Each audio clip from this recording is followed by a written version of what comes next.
Yep, yep. Okay, we are live, so try, yep, you should, might be a little bit of a delay.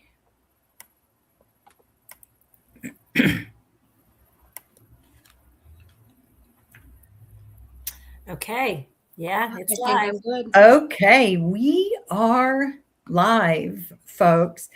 It might take a few minutes for people to join in. Um, I just want to welcome everybody for who's going to be joining us on the call and for each one of um, these very special humans who are joining me here tonight. I'm going to start out just by introducing myself, a little bit about my story, and a little bit more about kind of why we're here.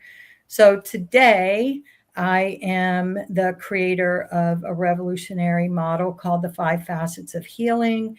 I'm a speaker, I'm a life and spiritual coach. Um, I did not set out in life to do those things. My life was going a completely kind of different trajectory.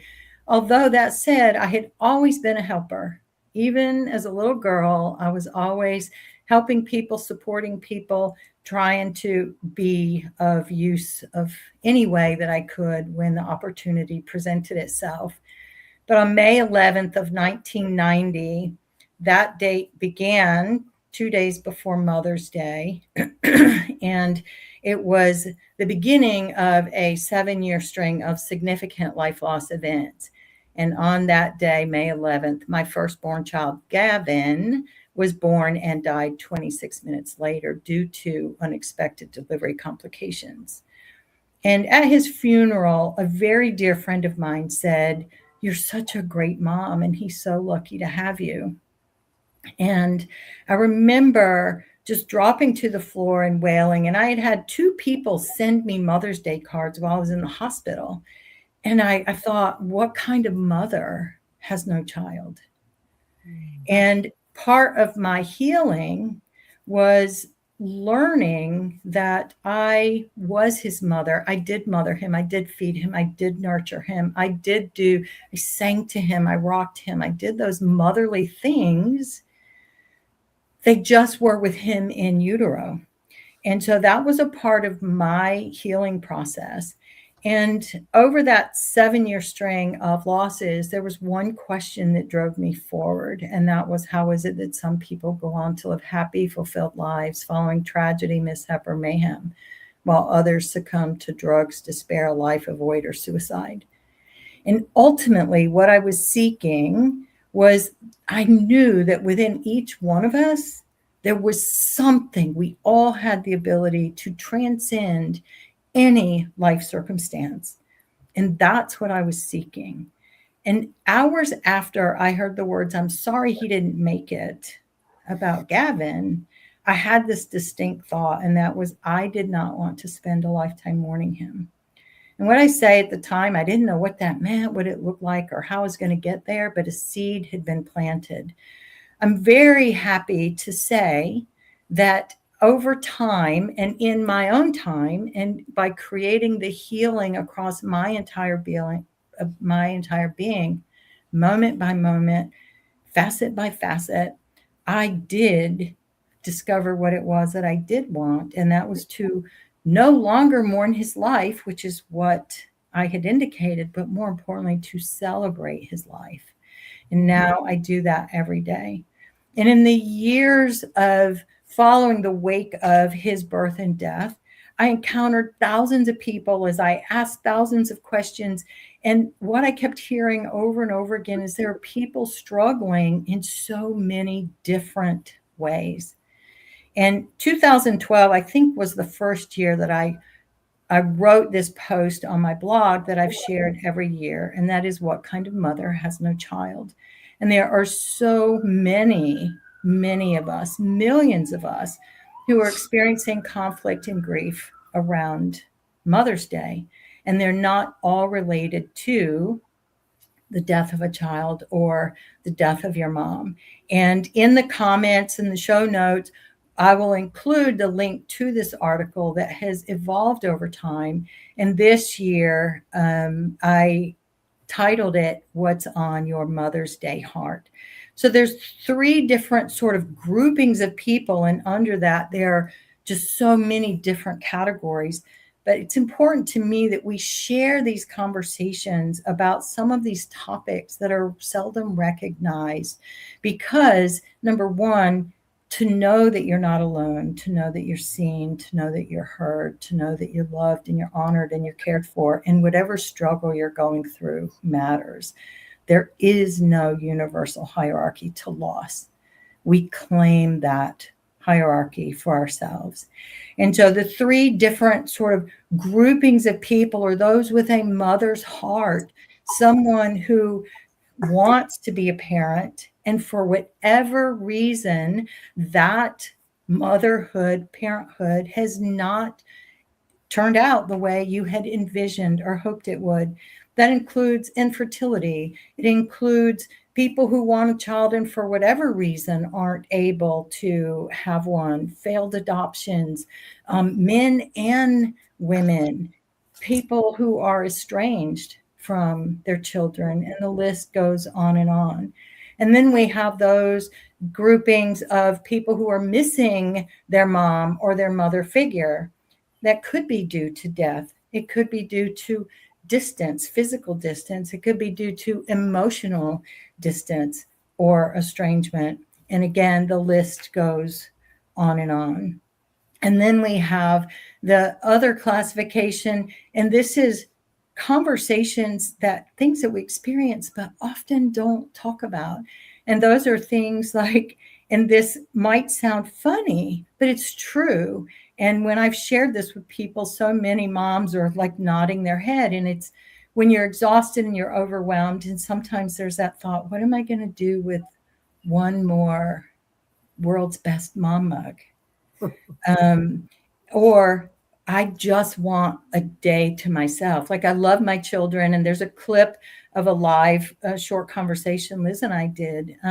And so it's like, if you're going to go on a picnic for Mother's Day, who often is the one that's responsible for getting everything together? And so then there's also the often, and we'll have somebody speak to this a little bit tonight, where we have the roles kind of reverse, whereas our parents age or their health changes, then we find ourselves stepping into taking on some of those parenting roles where the dynamics shift a little bit.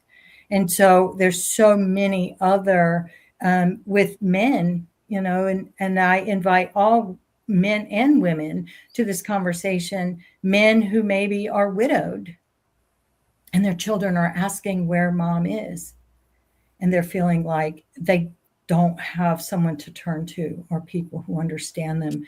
So these classifications are very, very broad. These are just a few examples. And whether you're watching this live or whether you catch it on one of the replays, if you see yourself in any form or an extension of this, know that we see you, we honor you, and your story matters.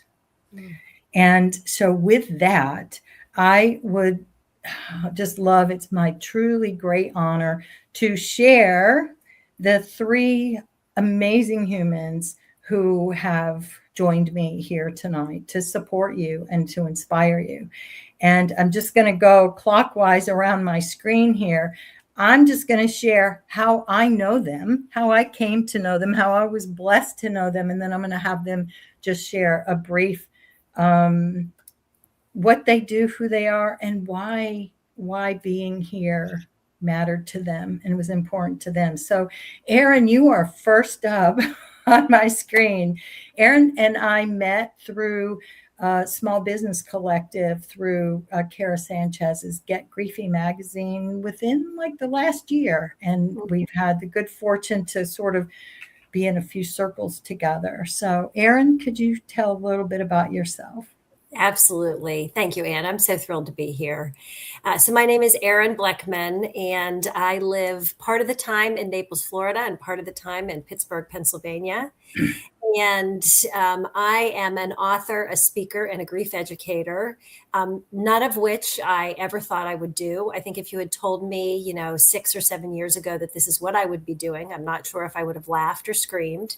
But we lost our eldest son, Max, in June of 2020. And the only thing that got me through that first year was journaling because I was just in such deep, intense grief. And those journal entries eventually became my book, which I released a couple years after he passed. It's called My Unexpected Journey: Reflections After Losing My Son to Suicide. And since the book came out, I have become a grief educator to come alongside other parents who have lost a child because I just know how devastating it is. And it's also my goal to just talk to anyone who will listen about mental health issues, the complexities of suicide loss, and a mother's grief. So those are three topics that people don't like to talk about usually. And it's my mission to really elevate the conversation about that. So I'm going to be talking from the perspective of a bereaved mom's heart tonight. And I'm just thrilled to be here. Thank you, Anna. Thank you, Erin. Thank you. And Jennifer, you are up next, my friend. I met Jen, uh, 10 months ago, coming up on a year. We were both on a plane heading to conferences. I was heading to present at the Compassionate Friends Conference in Seattle, and she was sitting in front of me. And somehow I struck up a conversation with her seatmate, and then she saw herself and me, and she was like, okay. And she turned around and we struck up a conversation, and we have been connecting ever since. So Jennifer is the only one of the three that I've met in person. And we got off the plane, and I just have to share. She just came running up and she's like, I just want to give you a hug. So it's just a really special. I'm super honored to have you here too. So please share a little bit about you. Thank you. And I as well, I'm very honored and humbled and excited to be here. I think this is kind of like a good segue. What I was speaking on at my educational conference was how to co-create artificial intelligence policy using appreciative inquiry, because I'm an appreciative inquiry practitioner out of Case Western Reserve University. And that is a strength-based facilitation and organizational strategy change management approach. And I feel that everything the world needs, I think, is wrapped up in appreciative inquiry. And I think even how we connected and was talking about it, and it's just very life-giving. And so I take that and I work with organizations to bring that approach to find alignment on what they are most aspiring to achieve, and do design thinking. And really, any conversation you have has the power to elevate. And that's really what I'm about. Bringing that to social emotional learning, resilience, growth mindset. And I personally have had minimal lived experience with grief and loss. The people that in my life I've lost had a very long life. So in that sense, I cannot begin to empathize in that sense. However, I am bringing my lived experience of mixed emotions with Mother's Day. And when you, like you were saying, become the caregiver to parents, and sometimes you don't necessarily have the strength to give based upon a variety of reasons, but you still need to do it anyway. And I'm in the thick of that right now. So that's what I can offer today. Thank you. Thank you, Jen. And last but certainly not least is Liz. Liz and I also met through the Small Business Collective with Get Griefy, and she is I was a guest on her podcast, so we've also had the opportunity to connect in different forms. So, Liz. Thank you, Anna, for having me. Same testament as everybody else. It's an honor to be here, and I am excited to share with everybody. So thank you for hosting. So my name is Liz Quinn, and I am a author, a grief advocate, and a podcast host. I host the podcast, the Healing Hearts podcast, where they share. People can come on and share their story of love, loss, and light.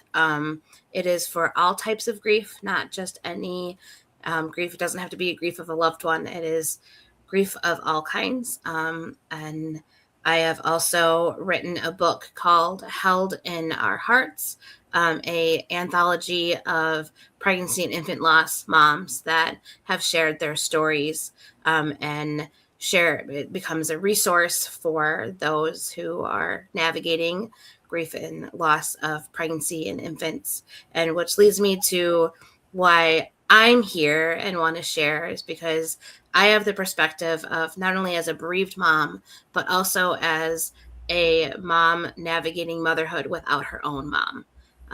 My daughter, Olivia, very similar to how Anna had lost her son, Gavin, was born in 2008 and died shortly after birth. And then my mom passed away in August of 2020.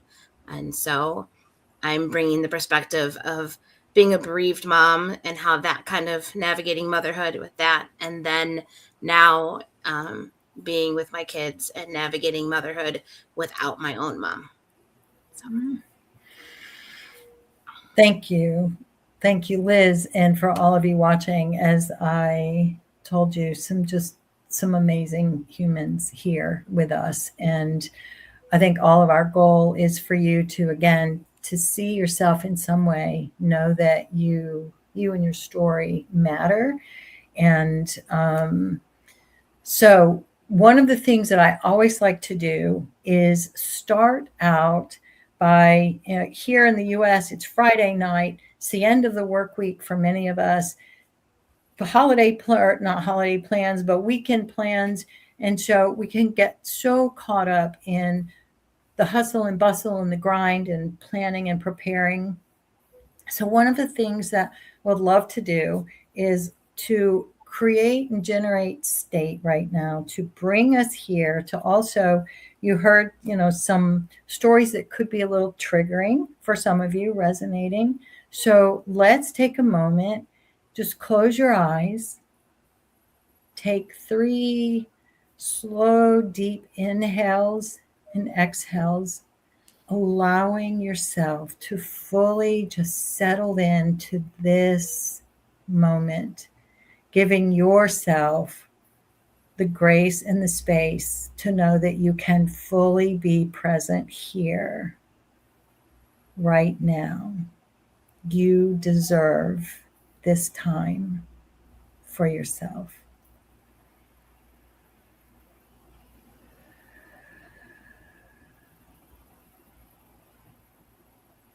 And in your own time, when you're ready, you can come back to the screen.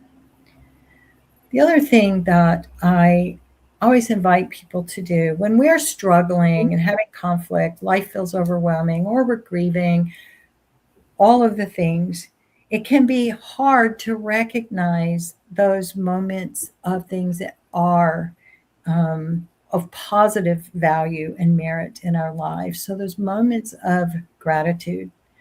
And so take a moment and just think about one thing that you are grateful for. And also, if you are joining us live on any of the channels, right now we're live streaming to Instagram, Facebook, LinkedIn, and YouTube on all of my channels there. So this is an interactive through the comments sections. If you have a question or you want to make a comment, or if you see yourself in any of this, please feel free to get engaged. And we will have an opportunity to answer questions as we move through this panel conversation. So please know we're not talking at you. We are here with you. So if you have something that you are grateful for, it might be that the sun was shining today. It might be that it was raining and you were in a drought. It might be that you actually have this hour to yourself.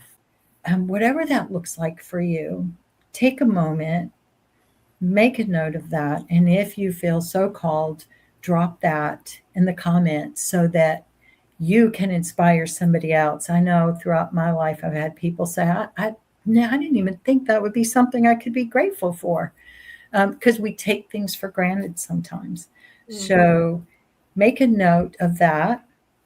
The other thing is also when we're struggling or in conflict, it can be really challenging to think of something that we're proud of.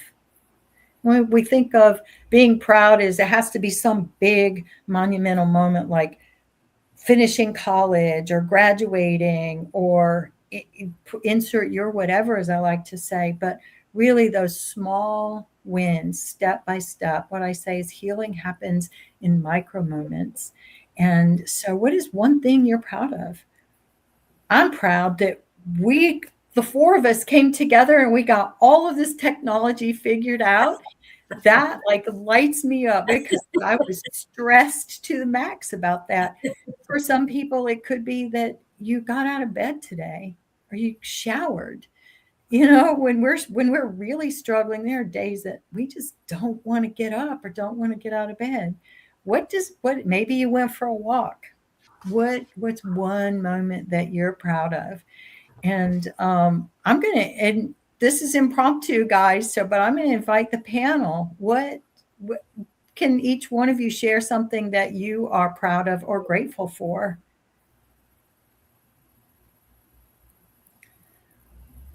And you don't have to wait. So you don't have to worry about talking over each other. We'll all figure it out. I'll share. So I am grateful for, we just got back to Pittsburgh last Saturday. Sunday morning. We had been in Florida for 6 months. So I'm grateful to be back where it's so green, and spring is just such a beautiful time of year here.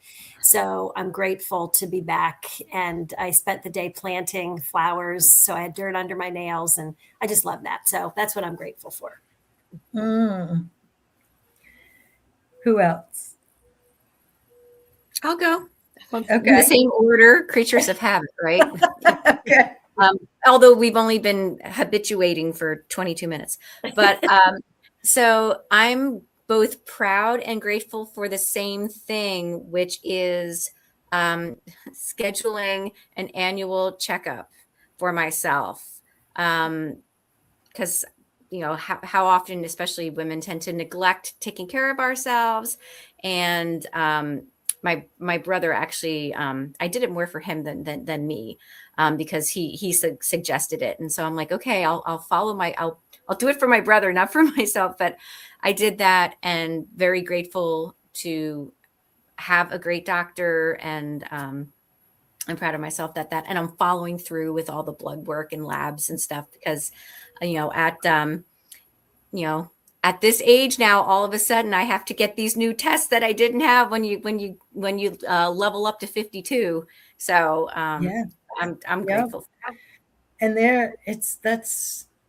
we're all different, right? But I just had my annual mammogram, and every year, probably close to 20 years, maybe more. I don't know if I've been on Instagram that long, but however long I've been on Instagram, every year after my mammogram, I post about it and I hashtag it, bear it, share it, better boobs. And the reason I do that is because I had a very dear friend for years who would only, like, if she talked about a mammogram, she talked about how excruciating it was, how painful it was. She deterred people from getting, like, it was torture. Torture is the way she talked about it. And I know personally have encountered many people, and I have two dear friends who actually early detection saved their lives. And so it's kind of a funny, humorous way of acknowledging it and putting it out there. So if you actually see on my Instagram page, that's a real image. But yeah, so I'm so glad for you, because you know what? We all have so much work to do here in life, Jen. And so you need to be around for a long time. So I'm celebrating that with all of your wins with you. But okay, Liz. I am grateful for a supportive husband that lets me take time out on a Friday night to do these griefy things that I want to do. I wouldn't be able to do what I do without his support to be able to take care of our other 3 kids. So, Okay. So clearly approximately an hour. And we're going to have to move right along here. And I meant to ask all of you if you have a hard stop. So if you do at any point in time, please just raise your hand, let me know. But without further ado, we are going to move into sort of the panel discussion and sort of the guided conversation. So we're going to start out with those with a mother's heart in that. And Erin, how has your experiences of Mother's Day evolved? And what has that shown you about your own heart as a mother in your lifetime? That's a good question. And I just kind of heard it. I read it earlier, and I was just thinking about what Mother's Day has looked like since I lost Max. But if I go back even further, when my boys were little, I was just so proud to be their mom. And so it was a really special time. And, I did get the handmade cards and the little decorated flower pots that they made in school. And I loved all those things. I will say, though, during those years, it was always interesting that there was the tension between, my being a mother with my boys and then me and my siblings celebrating our mother. And when I look back, she kind of always won the day. I don't know if it was age or seniority, but so Mother's Day was always a good day, but it was definitely one where I kind of felt pulled in different directions, right? Mm-hmm. When Max died, so he died in June of 2020. So May of 21. Yeah, that would have been my first Mother's Day without him. And that was an absolutely excruciating day. We were with some relatives who did not acknowledge that it was Mother's Day. They did not acknowledge that we had lost Max. They didn't acknowledge that it was my first Mother's Day without him. And I honestly felt like I had been kicked in the teeth. It was so excruciating. And leading up to that day, my husband and I went away.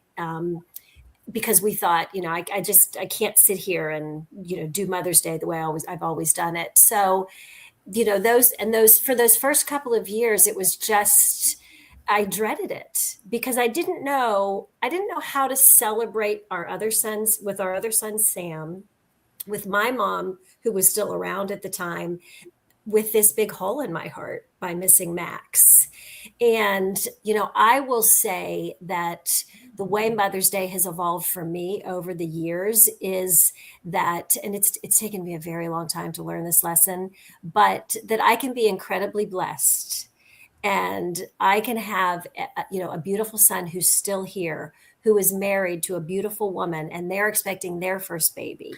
So I know it's just such a blessing, and I can feel that gratitude, and I can appreciate that blessing, and I can grieve the loss of Max.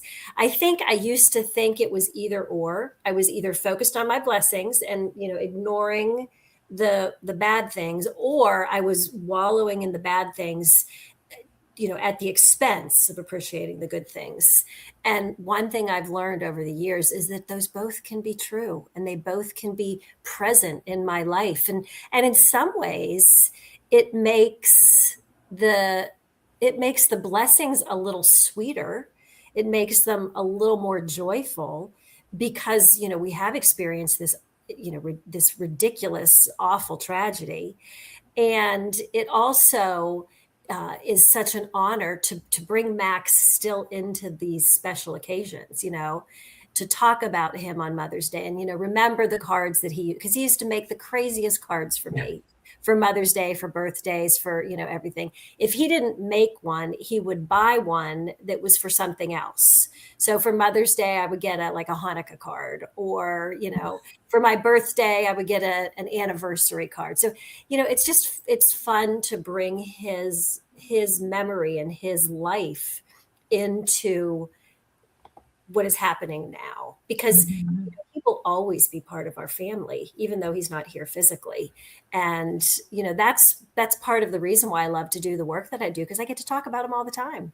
Yeah. A lot of bereaved moms don't get to talk about their kids because people don't want to, but I get to talk about Max almost every day. And it just really soothes my mama's heart. Yeah, that's one of the things that I learned over time is nothing, not even death, can deny the love, the pure divine love that we have for one another. And, for you and Liz and I, we are very open about talking about our children and supporting other people. And for those who are watching, who might have a hard time or might want to keep that more private, know that you are not alone in that. There are so many people who don't know how to talk about it or don't want to, for whatever reason, a multitude of reasons. And if you are that person, or someone who is, please know that your story is valid as well. There is, again, no right way or wrong way to navigate any loss event in your life. And so you kind of touched on this really, Erin, but even with the hardest parts of your journey, what have you come to understand or value about your motherhood that you want others to know or to take away? So I think it's that I will always be Max's mom. I will always have 2 children. And, I often hear bereaved moms say, like, that's the worst question you can get is, how many kids do you have? Because people, don't know, do I tell them about the one who's gone or just talk about the ones that are here? And if I tell them about the one that's gone, is it like throwing a grenade into the conversation? And, I know lots of moms who either lost both of their kids, their only kids, or their only child. And, and then they start to question, am I still a mom if I don't have any kids here on earth? But we'll always be their moms, no matter where they are. And so, I just, I'm just so grateful that I am Max's mom. And he will always be my beautiful boy. And I will always be a mother to 2 beautiful boys, not just the one who's here, but both of them. So I think that's one of the biggest takeaways. Yeah, thank you for sharing that. And it's so true. And how it's going to show up for each one of us is different. But there really is that universal love. And there's something to be said for the physical absence of the person and the activities. And one of the things that I can honestly say, so Gavin was the firstborn, and I had 3 other children who came after him, and we made memories with him. They all know that, and this was my journey, my path, what was important for me, but they know they had a brother. They celebrated him, and he was someplace else. He was not physically here, but from the time they were little. And, again, everybody's story is going to be different. So take what resonates, anyone who's watching. And what I say is take a thread from here and a thread from here and a thread from here, whatever resonates, and create your own tapestry.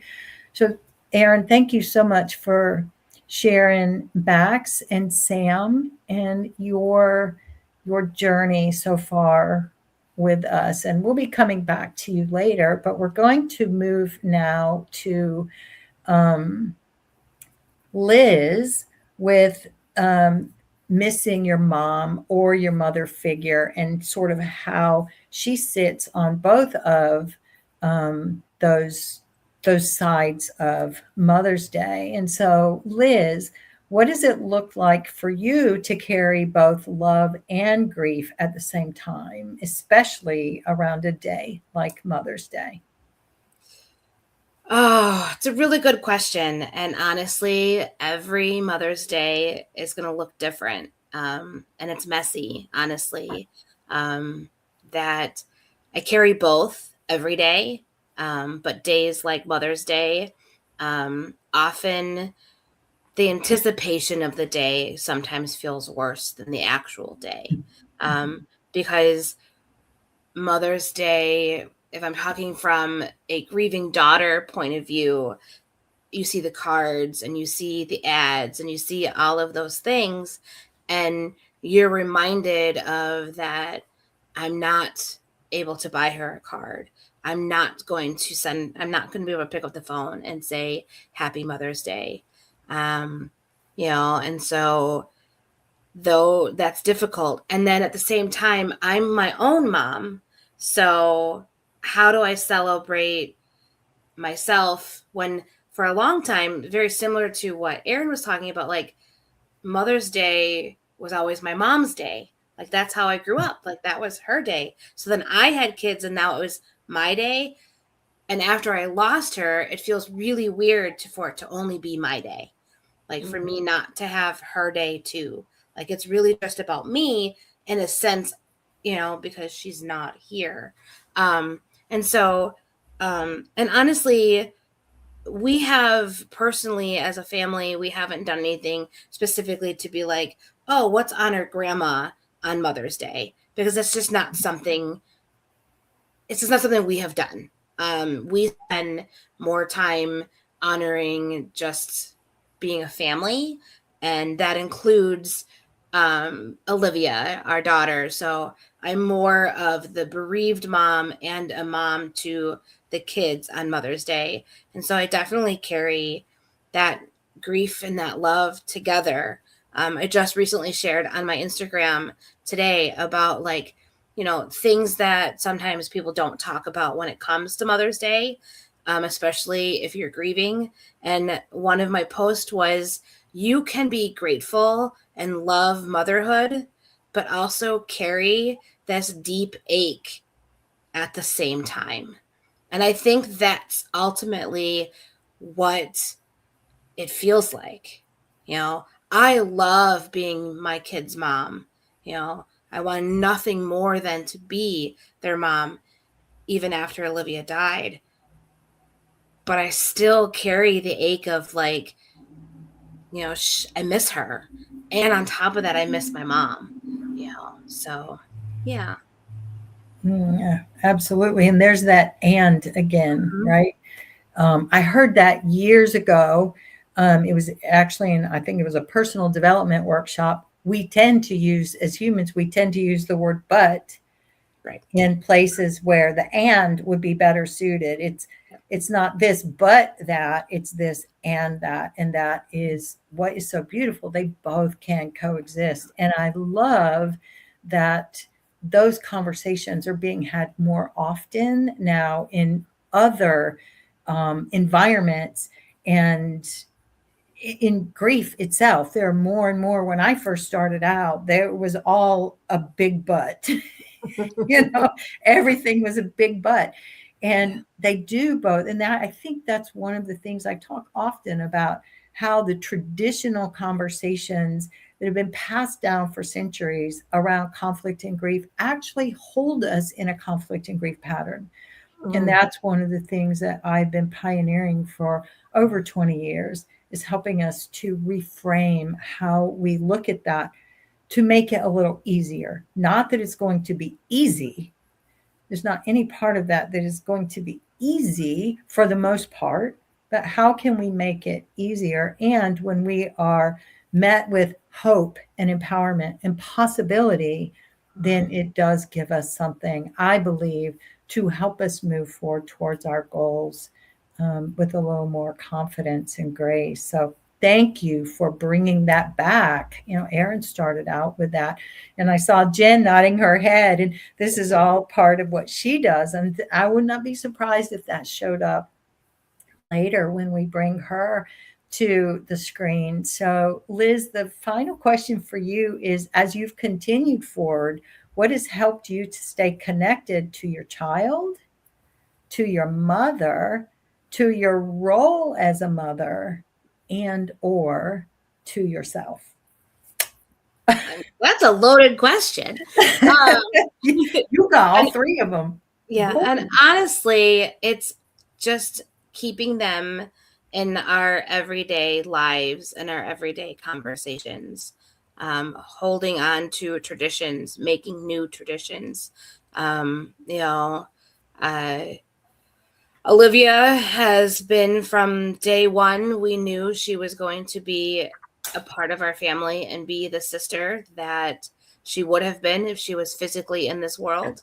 And so she is very much like she is here physically, although she is not. My kids know who she is. They talk about her. They love her. They grieve her.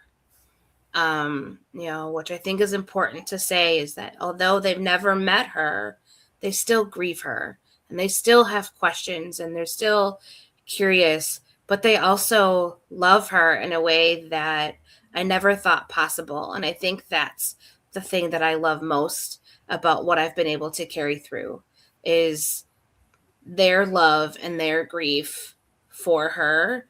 As you talked about, like, they're the next generation that's going to help break those cycles.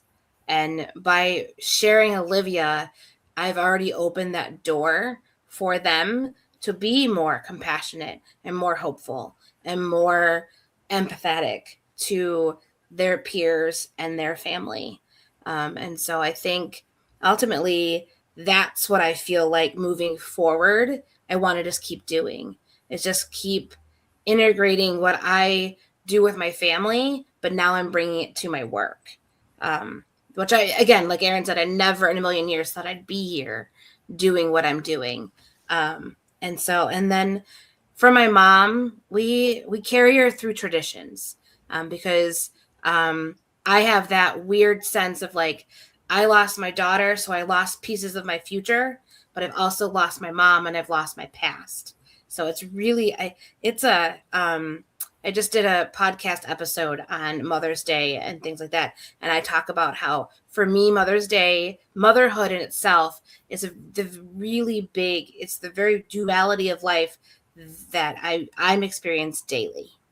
You talk about the duality of, things and grief and, you're carrying that love and that grief together. I feel like I do it daily just because of motherhood, and that's what it's taught me. So yeah, beautiful. And carrying those forward, right? Following traditions and making your own traditions out of them, creating your own tapestry from what was and what you had hoped and where you are right now. I love all of that. And over the years, I have worked with so many people who, one of the things that when they have any sort of significant life loss event, whether it's the death of a parent, the illness of a parent, the loss of a child, estrangement, I went from actually the physical death of my son Gavin to when I left my divorce, or when I divorced and left my long-term marriage. I ended up in estrangement from my living children in varying degrees. And so navigating that, right? Understanding, finding your role in life as these circumstances show up, as life sort of does its thing and evolves around us and happens around us. And that role and that identity, right? That's something I have looked at for a long time. Again, what kind of mother has no child? I was in that question identifying myself as a mother. And Gavin's death, forced me then to look at, okay, what really does that mean on a deeper, much broader scale?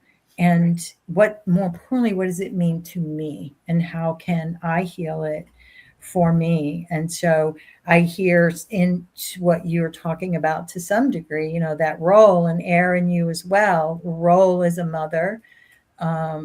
And back a number of years ago, I started reflecting on victim role versus, you know, victim identity, and the roles, how we show up in community or in family, and then that sort of victim identity of how we see ourselves and how do we heal that. So that was an interesting place for me to navigate. And on that note about roles and identities and how we are showing up in community and navigating life, that brings me to, again, last but certainly not least, Jen. And is it, I know I call you Jen, but do you prefer to go by Jennifer? I say I'm fluid. It doesn't matter. Whatever you feel, I will respond to it. Okay. Well, I say don't call me late for dinner. But I'm going to ask you what so many people say to me is, what do you prefer? How do you prefer to be? I honestly don't. I've been Okay. Jen, Jenny, Jennifer Ann. Like it's Oh, fine. oh, well, I respond to the tone, not the name. Okay. Well, Jennifer, since that's what's on the screen. So, yeah, Jennifer, as she mentioned, is navigating role with her mother, you know, and her role in the parent child dynamic in the family right now. And so, Jennifer, what are some realities of motherhood that you've come to understand through your own experiences that others might not immediately think about, especially around days like Mother's Day?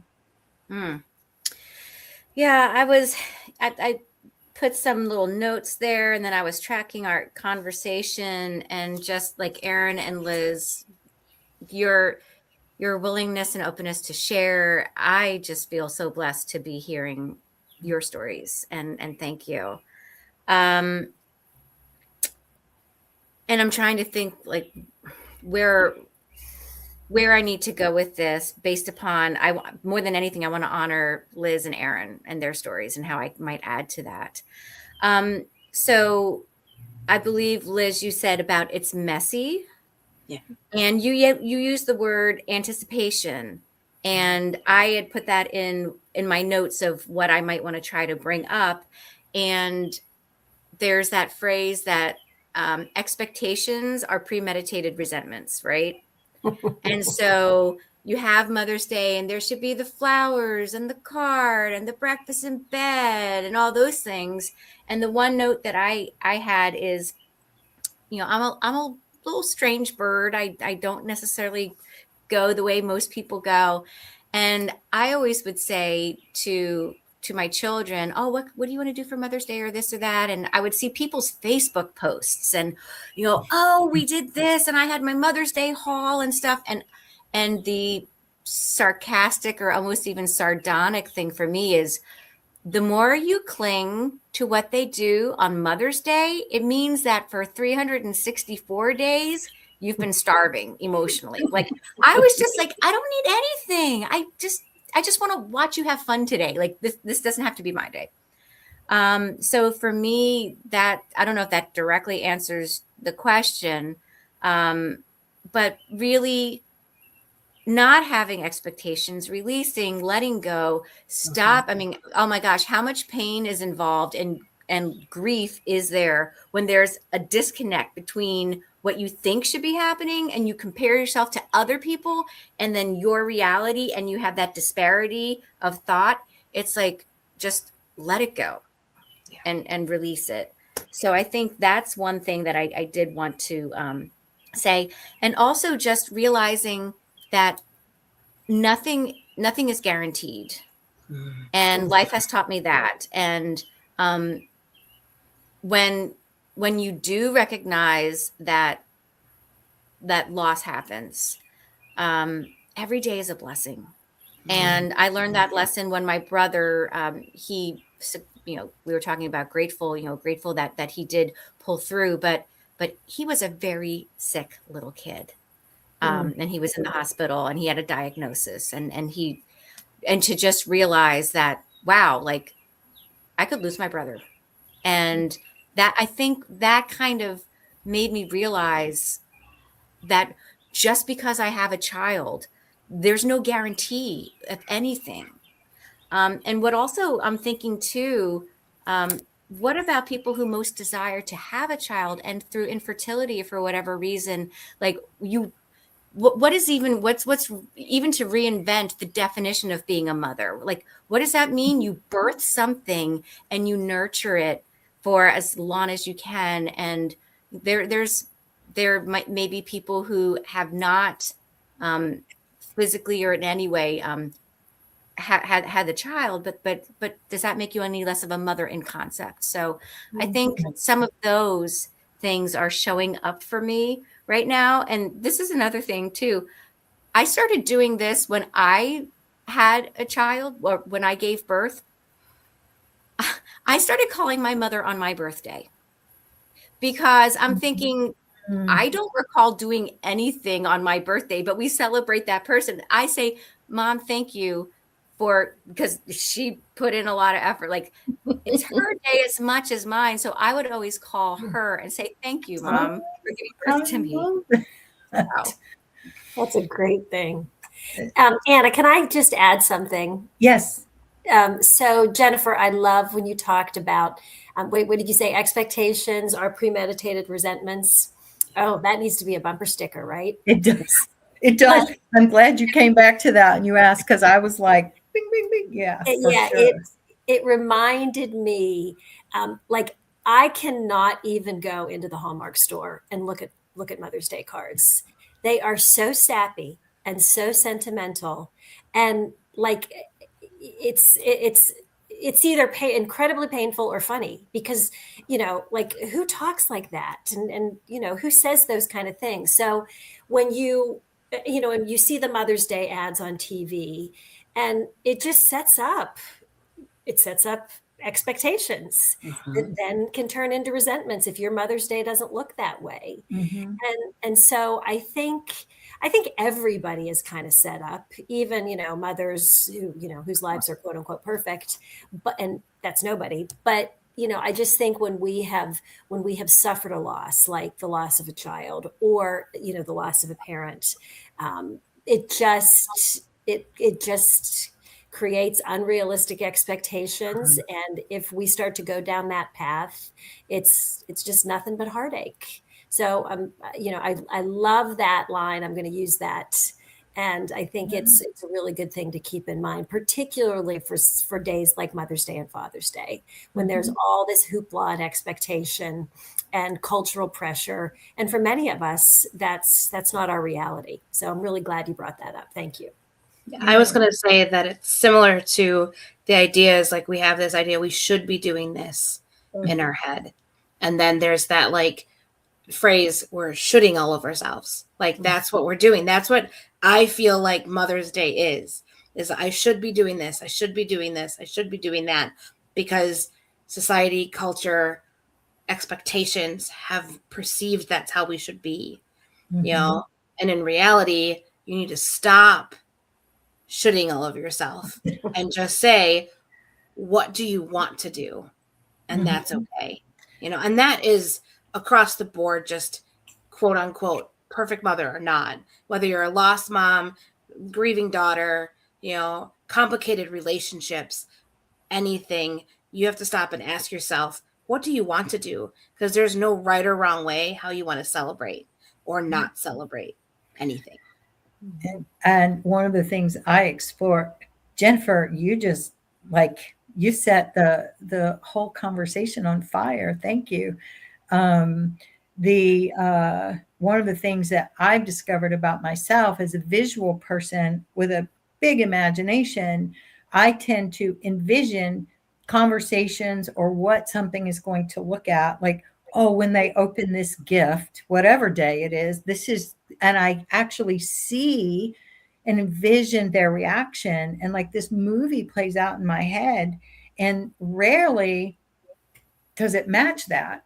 And so there's also those types of expectations that we don't think about, that we're setting ourselves up. And I explore often about how hope can border on expectation and really separating those two out. So, yeah, thank you, Jennifer, for opening up this deeper conversation, and for the two of you for diving in on that and sharing a little bit deeper, and coming back to how you started your conversation, Erin, about that. And like infertility we mentioned, but there are so many others. And for couples, to me, it's that mother's heart, hence the title of this live conversation. And the article, it's like, what is on your heart? And it's the mother's heart is one of those categories. And I know many people, whether this is in your somebody's wheelhouse or not, or to their liking, but many couples, men and women, who are in same-sex unions, and they have all the love in the world to offer a child, and what they need to do to be able to bring that dream and that love to fruition, sometimes can feel impossible. And so that's that, again, it's that mother's heart. It's all of that love that's there, and the desire to nurture another human being through life. And all of those stories are ones that I believe people need to hopefully see themselves in something. If I can just inspire hope, if we can inspire a moment of hope and encouragement and possibility, then I think we are successful. At least I am, that's what I'm here to do. But anyway, coming back to you, Jennifer, if someone is in a situation that feels complicated or heavy right now, what is one perspective or approach that might help them navigate it with a little more clarity, confidence, ease? Insert your whatever adjective. Mm-hmm. I mean, kind of like what we were all talking about, letting go of expectations, really. Not having any attachment to anything. I mean, Liz, you were talking about like stop shoulding all over yourself. The other axiom that kind of goes along with that is the word shoulder and should.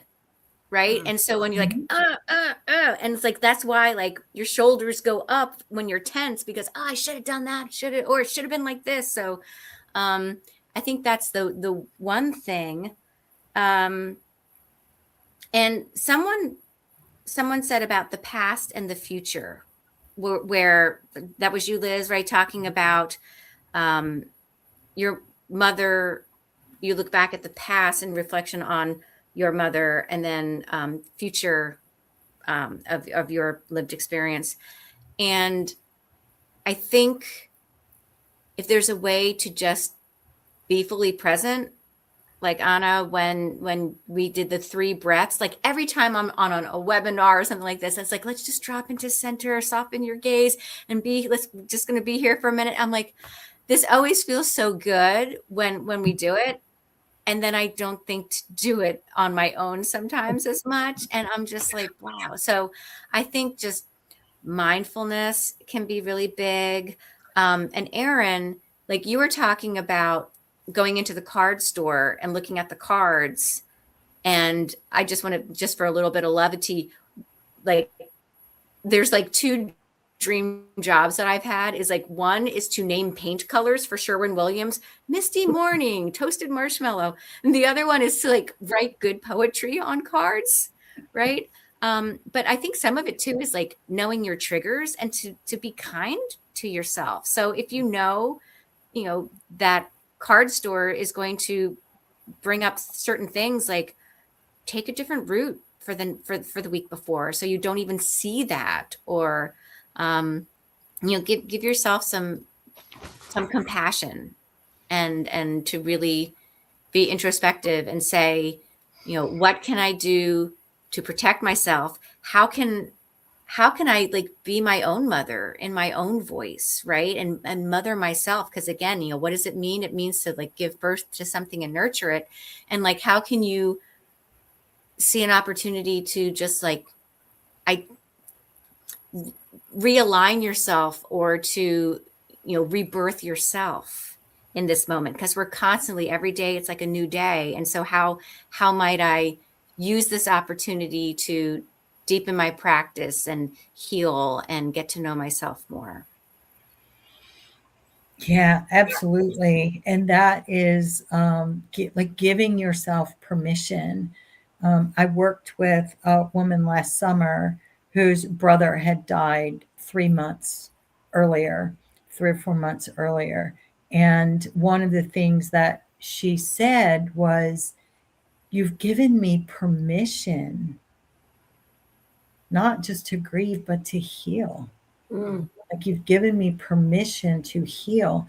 And that really struck me, because have we is that where we are in society through all this conditioning, that we feel like we need somebody else's permission to heal, to go a different direction? If we see something, to give ourselves the grace and space, as I call it, to say, okay, yeah, this year I'm not going to walk into the Hallmark store. Maybe I'm going to make my card. And Erin, like you talked about, you got Hanukkah cards, on your birthday. Maybe, and that's the important thing, is to be able to honor where you are at, and to stand in that, and to know that there are people around, there are communities of people around who understand that and recognize that and support that and celebrate that. And so, yeah, that's a beautiful way, Jennifer, to like bring this all home, and to just know that no matter what you are going through, that awareness is huge. Being aware of, like Jennifer said, it feels so good when I do this, when I'm on these calls, and yet I don't think to do it myself. Recognizing that, and then making a decision. And sometimes we decide what we do want by experiencing what we don't want, but just knowing that, and again, remembering healing happens in micro moments. We tend to look at healing like we look at happiness, as a subconscious belief that it's a destination. I'll be happy when, I'll be happy when I get the degree, when I have the car, when I get the raise, when I'm naming paint colors for Sherwin-Williams. I'll be happy when. And yet we can choose to be happy in the moment, even if it's just for a moment. And Liz, you mentioned journaling. And when I was going through that 7-year period, for me, journaling was huge.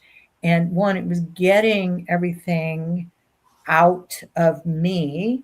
And I would write scrawling big words when I was angry, all the swear words growing across all the pages. But it's whatever works for you, right? And that for me, the journaling, I would look back, and I talk about this in my memoir, Digging for the Light, that I would see, there was proof positive that I had been happy. I was convinced that there would be a note that my son made a joke and I laughed. Right.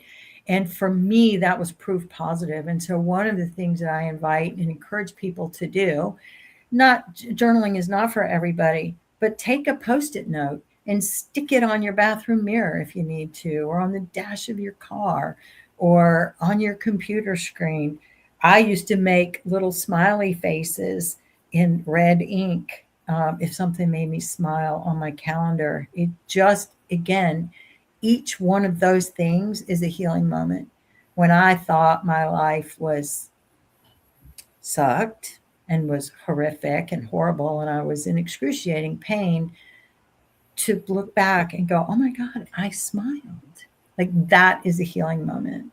When you have a moment of clarity in the confusion, that is a healing moment. When you're feeling sad and something makes you smile, that is a healing moment. When you are feeling unseen, unheard, unvalued, and somebody opens the door for you walking into a store, and you're like, wow, thank you. That is a healing moment. That is a moment of being seen, recognized, honored, and valued. And so I think that's what we're all here to do. And so, in closing, as we wrap up, for everybody who is watching this on the replay or here, I would like we're going to be sharing in the comments. So these, we've got several live streams going on different platforms. And so we will be sharing show notes with all of our contact information, so you can reach out to any of us. But for those who are on live, could you just share the best place to reach your social or a website or whatever you want to share? And so, Liz, we'll start with you. We'll go counterclockwise this time. Oh, so share like where you can reach Well, me? yeah, just where the best place for somebody to find you until I can pull all of the show notes together. The best place to find me is on Instagram, and my handle is Liz Quinn Heals, all one word, lowercase. Great, thank you. And Jennifer? So Jennifer Ozgur, and I'm on Facebook. You can email me. You can message me on Facebook. I'm on LinkedIn too. I need to do a better job of putting myself out there, but that's how you can. You know what? Yep. And I just coming back to her specialty, I invite you, if it resonates in any way, sparks your curiosity, do a Google search onto appreciative inquiry. It's very empowering and inspiring. So yeah. So thank you, Jennifer and Erin. So the best place to reach me is on my website, which is erinblechman.com. So it's my name, all lowercase, and it has links to my social media on Instagram, Facebook, LinkedIn. It has information about my book, my speaking, my grief groups. So that's probably the best place for people to reach out to me. And I am on AnnahElizabeth.com, as you see on the screen here. Anna has an H on the end. And so, in closing, if you could share one message of hope with someone watching, something that they can carry with them beyond today, what would that be? And Jennifer, I would love to start with you, if I may. And if you want me to come back to you, I can. No, that's okay. I'll channel what needs to come through. A message of hope for people, I guess, and this has been getting me through some difficult times right now as we are dealing with my mother's struggles, is that you don't have to have it all figured out. And quite honestly, I think everyone, like, if you can have a mental health professional support you through stuff, like I have a therapist, and she will always say, like, Do you have to make a decision right now? Is it an emergency? Is the house on fire? What's going on? Because like you're pretty intense. And it's like, no, I don't. And it's like, well, then just be okay in the not knowing, be okay in not deciding. So the hope is that it's okay if you don't have it all figured out yet. Yeah, absolutely. And amen to that.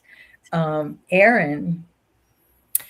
So I think the message of hope, as we were talking tonight, I was thinking of two populations that are near and dear to my heart. And those are, navigating Mother's Day with a mother who's still here, but who is very ill. And that was my experience. My mom was very sick her last few years and wasn't herself. And our relationship had changed. And I know there's a lot of people in that boat. And Jennifer, it sounds like you might be in that boat. And then I also have a very dear friend who is estranged from her child. And so I think for those two populations, Mother's Day is particularly difficult because there's all sorts of complexities and nuance. And the message of hope I would like to give to those people is that you're not alone. Because when you're in those situations where it's just so difficult, that's the way you feel. You feel like you're all alone. You feel like nobody understands. You feel like nobody else is going through what you're going through. And that's not the case. And so, I just think knowing we're not alone is hugely validating and hugely helpful. So that's the message of hope I'd like to give. Thank you, Erin. And Liz. My message of hope is to remember to give yourself grace. Because when you're going through complicated, difficult, messy, chaotic situations, any of those, you need to remember to give yourself grace. It goes to very similar to you don't have to have all the answers, but just remember to give yourself grace, to remember to take those deep breaths. As we've, talked about that when we're on these calls, we take them, but then we forget to take them when we're not. And I think when we're in the middle of all of that messiness that is life and grief and everything, if we can, instead of reacting right away, give yourself the grace to take those breaths, it's amazing how your reaction might be different. Yeah, absolutely. And so I have two, I guess, because I want to piggyback off of what you said, Erin, about people not being alone. And we say that, and we hear it from other people. And back a few years ago, I wrote an article. I started asking the question, like, we know we're not alone. Like, we know that, and we encourage other people. So why do we feel alone? And there's actually 5 reasons you feel alone and what to do about that. The Tiny Buddha magazine picked up. The article is still there and live. But the most important reason that I have discovered, the reason that we feel alone, even when we know that we're not, is because we are alone in our head space and in our heart space. We can relate and understand to different aspects of emotions and thoughts and feelings and situations, and yet nobody else on the planet can physically occupy our mind or our heart space. And so if any of you have ever been questioning that, like, if I know I'm not alone, why do I feel that way? I invite you to check out that article, or at least take that with you and know that you're not crazy. And when people say it, there's so much more depth to it. And the last message that I have for everyone watching is, no matter what you're going through in life, no matter what challenge, no matter what type of loss event, you can, despite what much of the conditioned and generational grief and bereavement language tells you, that it will last forever. It does not have to last forever. You do have at your access everything that you need to heal. And that is going to be different for each one of us. Weaving together the different components, the different pieces from all of your experiences and your relationships and the people that you encounter, whether it's on a plane on the way to Seattle, whether it's in a business collective meeting. Take what resonates with you and create your own healing tapestry. Know that all of us here on the call are cheering you on. We're rooting for you. We believe in you and in your ability and the possibility and the potential for you to not only feel better, but to navigate whatever you're going through and live a life that has that and while you're navigating it. So thank you all for joining. Thank you, ladies, for, and I swore I was not going to cry, but for truly blessing me by joining me here on the call in community and unity to support the millions of people who are seeking to be seen and understood.